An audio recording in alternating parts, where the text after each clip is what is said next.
Before the session even begins, you can feel the air getting heavy.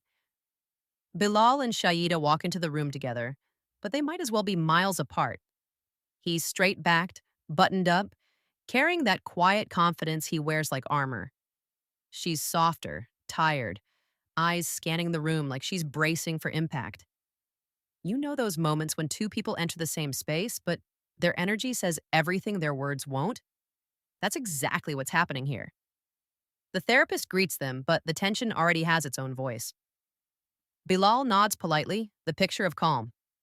He adjusts his sleeve, looks around, and keeps that practiced smile that never quite reaches his eyes.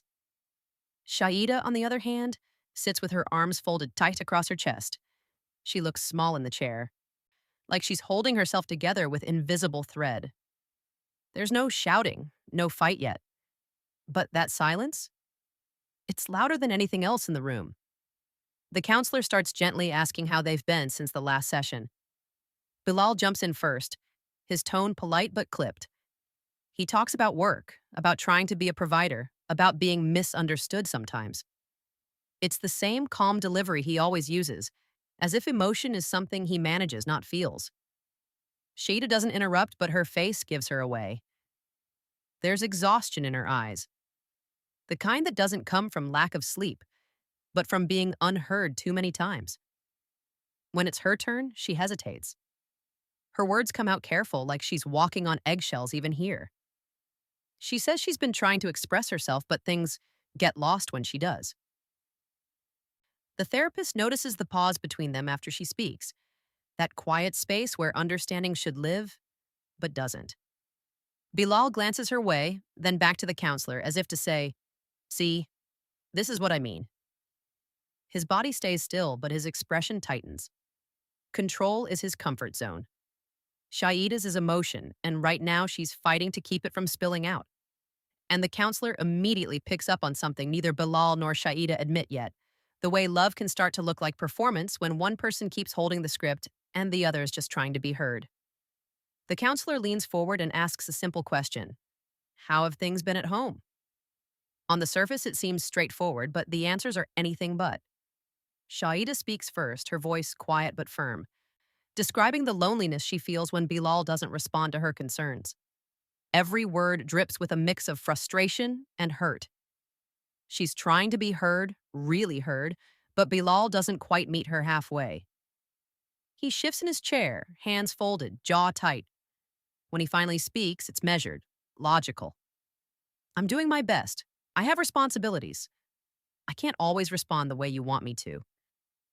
The words themselves aren't harsh, but there's a chill to them. They land in the room like ice, leaving Shaeeda's vulnerability exposed and unprotected.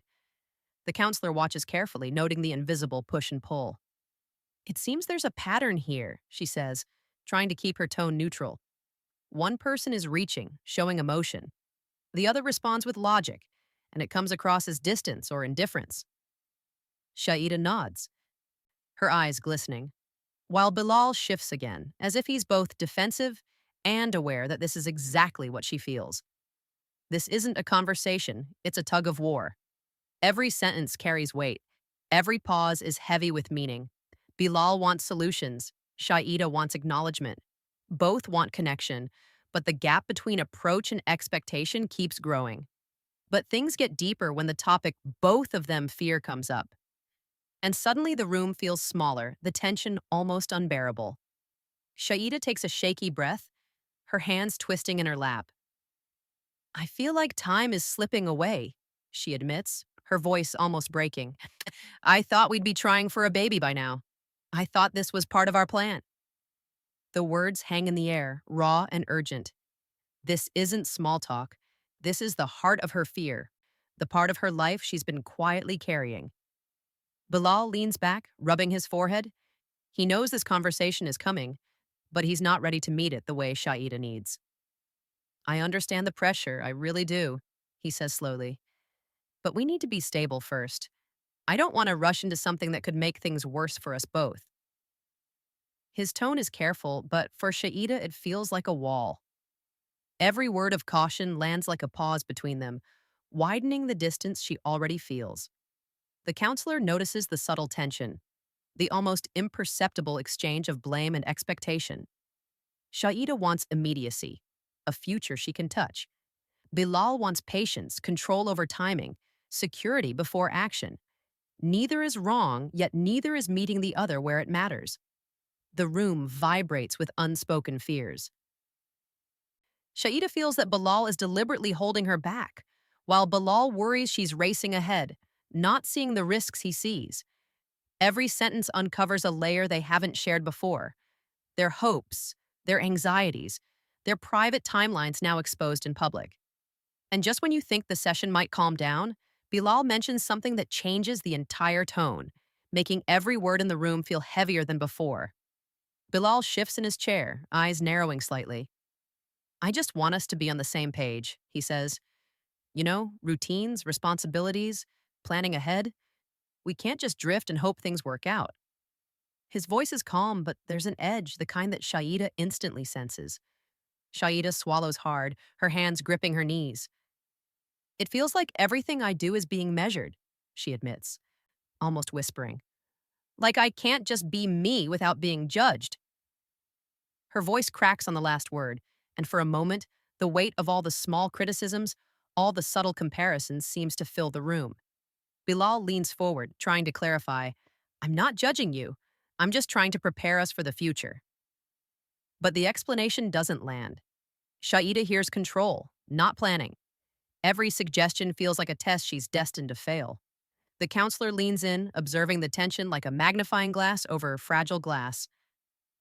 "There isn't a sense of emotional safety here," she says gently but firmly. She suggests a communication exercise, one meant to build trust and understanding. Shaeeda hesitates, her vulnerability showing like never before. Every word she's about to share feels exposed. Every pause feels dangerous. As they begin, the room tightens around unspoken histories, silent accusations, and the heavy fear of rejection.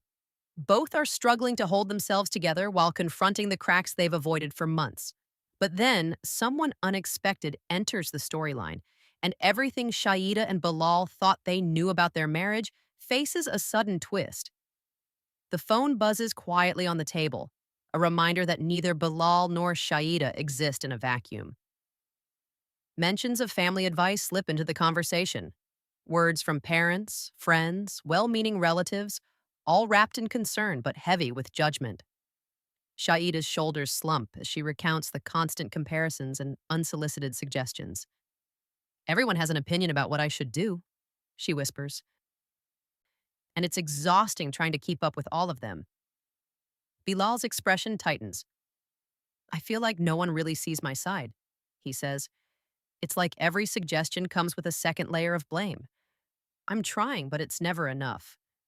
His calm voice carries tension that isn't easily masked.